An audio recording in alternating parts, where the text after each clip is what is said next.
만주족의 귀족 가문 중 하나인 정황기 출신으로 태어난 완용은 1906년 11월 13일 세상의 모습을 드러냈습니다. 그녀의 아버지는 만주의 유명한 정황기 집안으로 당시 청나라에는 팔기 제도를 시행하고 있었는데, 팔기란 8가지 색으로 나누어진 깃발을 뜻합니다.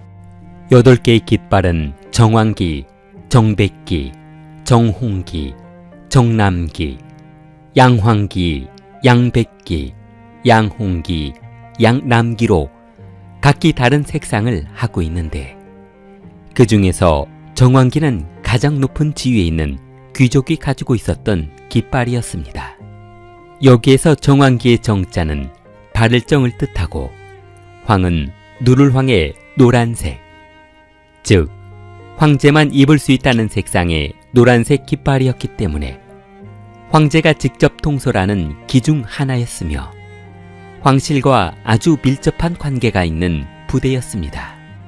그들은 군사적 조직뿐만 아니라 행정 및 사회 관리의 기능도 담당하고 있어 정황기 소속의 사람들은 국가 요직의 행정 업무를 수행하기도 했습니다. 일반적인 정부의 사람들보다 높은 지위를 누렸으며 특권을 부여받아 권력을 휘두르는 경우가 많았습니다. 그러나 청나라 말기에 외국 분물이 조금씩 들어오면서 제도가 점점 쇠퇴해졌고 1912년 청나라가 멸망하면서 팔기제도가 공식적으로 해체되었습니다. 완용의 아버지는 롱위안이라는 귀족으로 청나라 말기에 아주 유력한 권력을 가진 관리였습니다.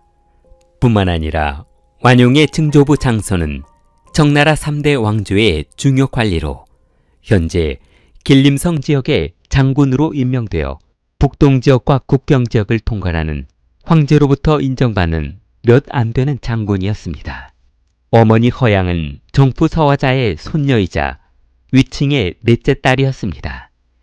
그녀의 할아버지는 손녀의 이름을 지어주었는데 호수에서 우아하게 수영하는 백조라는 뜻으로 완용이라 지어주었습니다.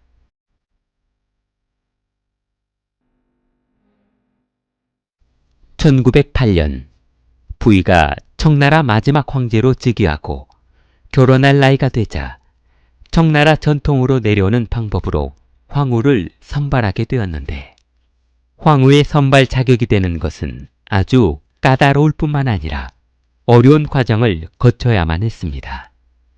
우선 귀족 가문에 자제이어야 하는데 팔기에 들어가는 권력을 가지고 있어야 후보로 고려될 수 있고, 얼굴도 예뻐야 하며 키도 크고 날씬해야 후보에 올라갈 수 있었습니다.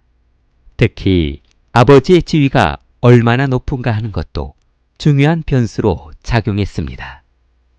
그렇기 때문에 완용의 아버지 영원은 정치적으로나 학식으로 보나 사회적 지위로 보나 어느 누구보다 뛰어나기 때문에 그의 딸이 황후로 선발되는 데는 이견이 없었습니다.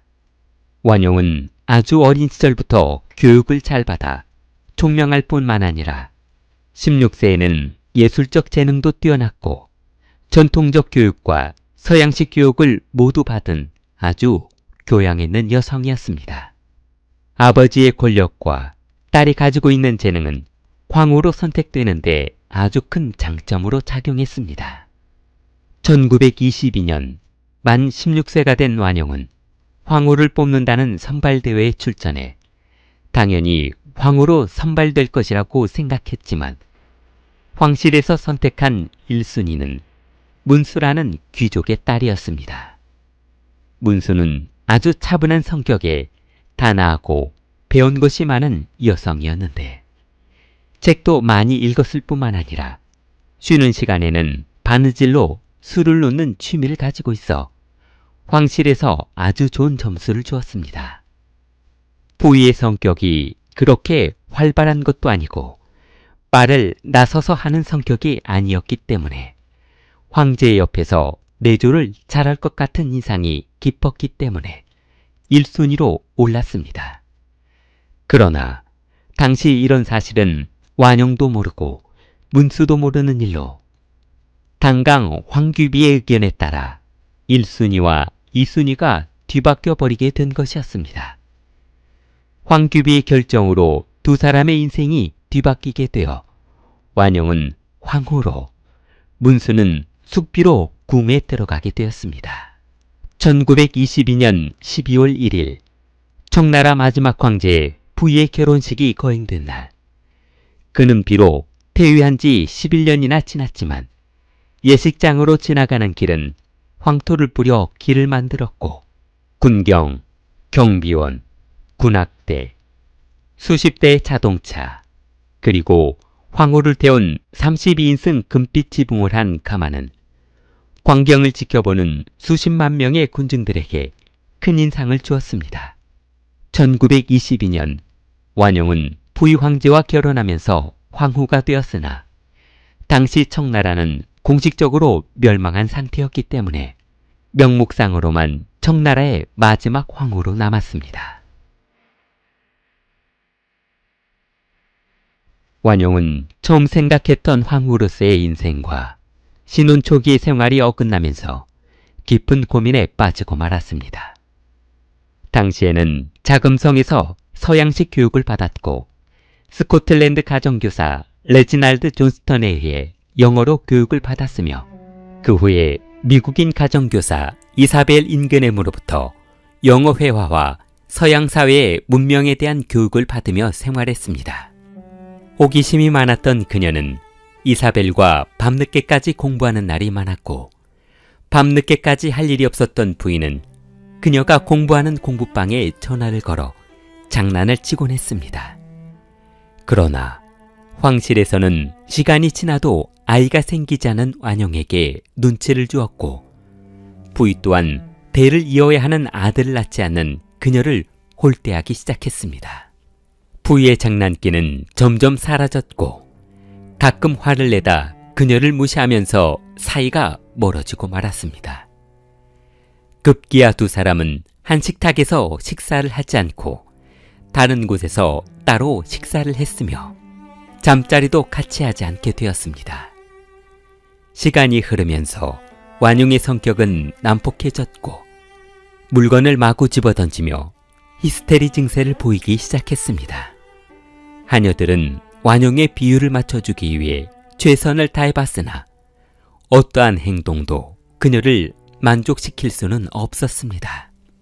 완용은 우울할 때면 화실에 들어가 그림을 그리거나 책을 읽고 글을 쓰고 악기를 연주하곤 했는데 나중에는 호기심에 아편을 피우기 시작하더니 너무 취해 벗어날 수 없게 되고 말았습니다. 한 번은 아편에 취해 환관들을 모두 무릎 꿇게 한 뒤 30분간 그녀를 위해 향을 피우라는 명령을 내려 궁궐이 시끄럽기도 했습니다. 이 사건으로 그녀의 행동 하나하나가 부의와 황실의 눈에 가시가 되었고 그녀의 인생을 점점 더 비참하게 만들었습니다. 1924년 베이징 정변이 일어나면서 청실 우대 조건이 파기되었고 부의 부부는 자금성에서 추방되어 만주로 떠나야만 했습니다. 그들이 궁에서 쫓겨났으나 전 세계 어느 나라도 그들을 도와주는 나라는 없었고 보호 요청도 거부되었습니다. 그때 일본에서 두 사람을 조용하고 안전한 곳에서 생활하게 해주겠다며 천진 일본군 부대로 데리고 들어가 그들에게 주거할 집을 주었는데 이때 황실의 전통 의상이 의미 없다는 것을 느끼고 자오파오에 하이힐을 신고 다니며 자유로운 생활을 맛보게 되었습니다. 그러나 부의로부터 아무런 사랑도 관심도 받지 못한 즉실문수가 부의에게 이혼을 통보하면서 부의와 완용의 관계는 최악의 상황으로 치닫고 말았습니다. 부의는 후궁에게 이혼을 당하는 황제의 모습을 생각하니 이는 아주 창피하고 체면을 구기는 일이 아닐 수 없다고 생각해 문수가 궁을 나간 모든 이유가 바로 완용 때문이라고 믿고 있기 때문이었습니다. 부인은 완용을 더욱 무시하고 천하게 여기면서 그녀의 두통은 심해져 우울증 증세를 보이기 시작했습니다.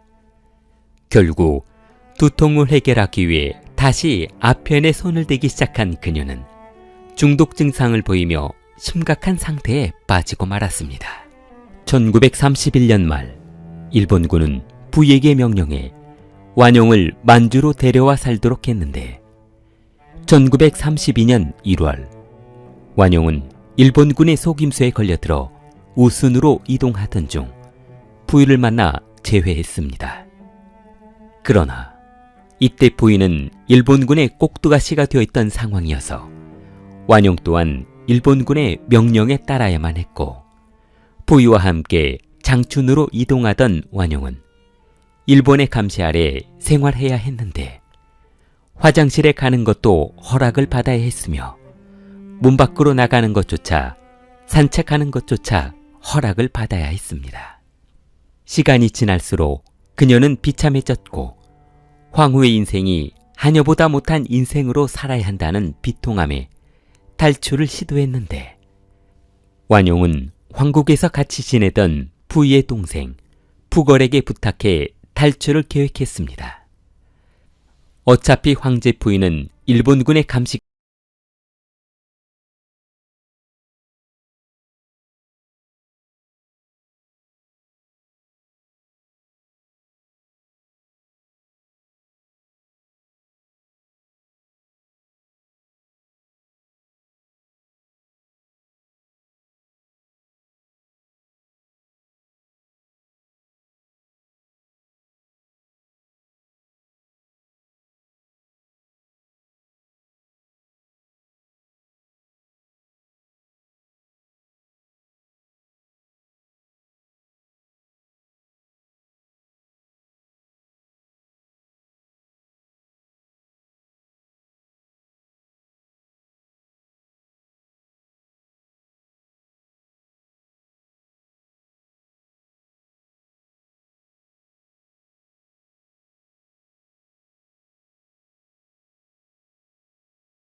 부덕케이크한 대로 부위를 꼭두각시로 이용하며 만주국 건설의 정당성을 내세웠는데 문제가 있을 때마다 청나라 황제인 부위를 앞세워 해결하곤 했습니다.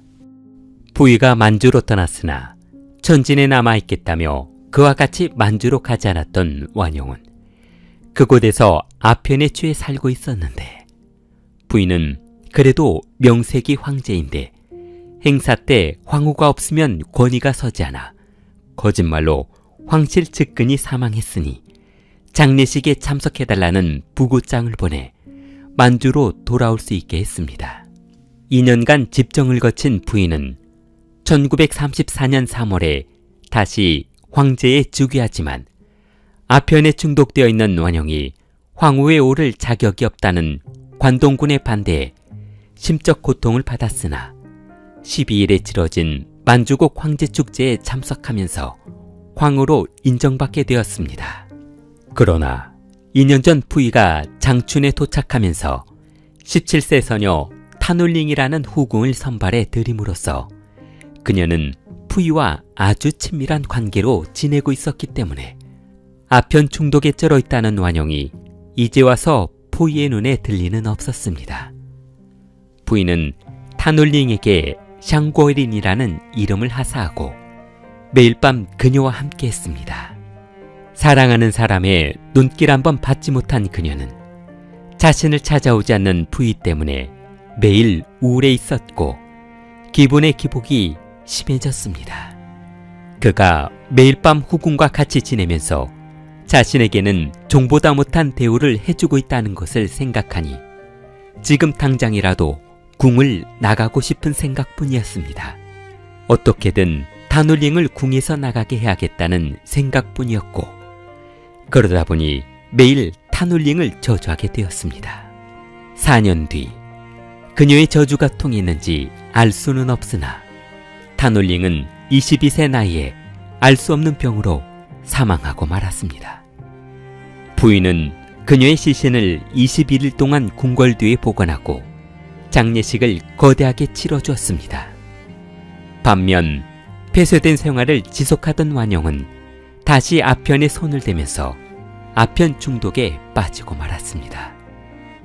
1935년 그녀는 먹을 것이며 옷도 사입을 돈도 없었고 심지어는 아편을 구입할 여력도 없었습니다.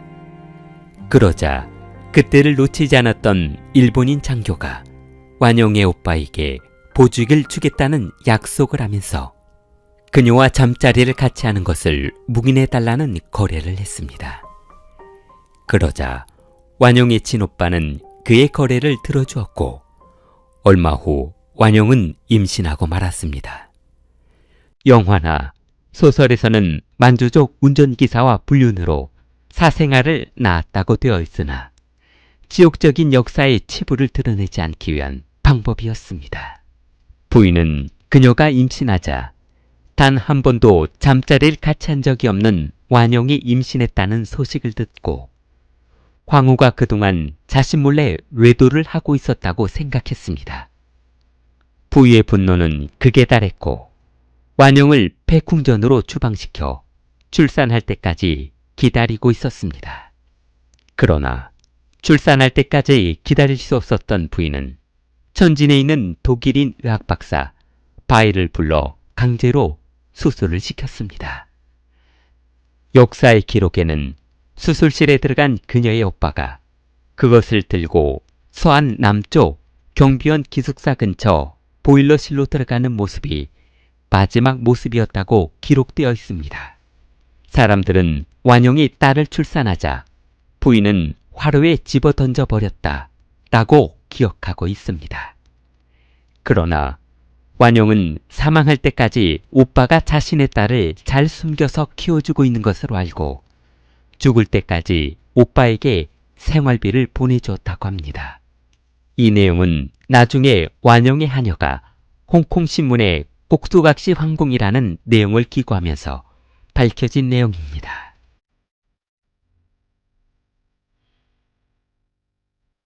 (1945년 8월 11일) 일본의 패전으로 일본 천황은 8월 15일 무조건 항복을 선언했고 부위도 퇴위를 선언하면서 8월 17일 일본으로 망명을 시도해 선양으로 도망쳤습니다.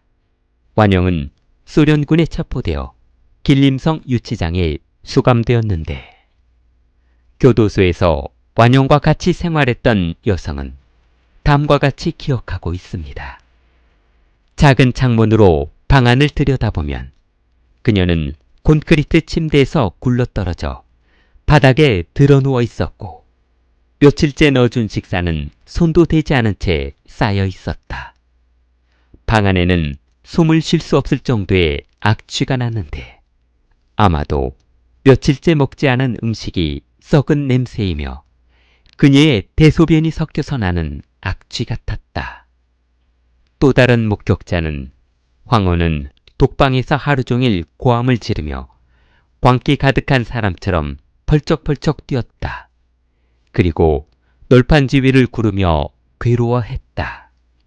이후 교도소에서도 그녀를 감옥에 가두고 있다는 것이 무의미하다는 것을 알고 석방 허가를 내주었으나 인수자가 없어 오갈 곳이 없었던 그녀는 다른 유치장과 교도소를 전전하면서 병환이 깊어지고 말았습니다. 그녀는 결국 아편 중독 금단 증상과 영양실조로 몸이 급속도로 쇠약해지게 되었고 교도소에서는 어차피 죽을 사람이라며 물 한 모금 주지 않아 이윽고 독방에서 고독사하고 말았습니다. 그녀의 나이 39세에 세상을 떠나자 하바롭스트 수용소에 수감이 되었던 부인은 그녀에게 편지를 보내 애도하는 마음을 전달했습니다. 1995년 허베이성 귀족은 이현에 있는 청서령 근처 민간묘지에 관광객을 유치하기 위해 완영의 무덤을 만드는 것을 제안했고 그 의견에 동의한 숙현은 완영의 무덤을 그곳으로 옮기게 했습니다. 2006년 10월 13일 완영은 부위가 사망하자 그와 함께 허베이성 천성릉에 매장되었습니다. 길리를 사랑하는 마음을 좋아요와 구독으로 표현해보세요. 길리였습니다.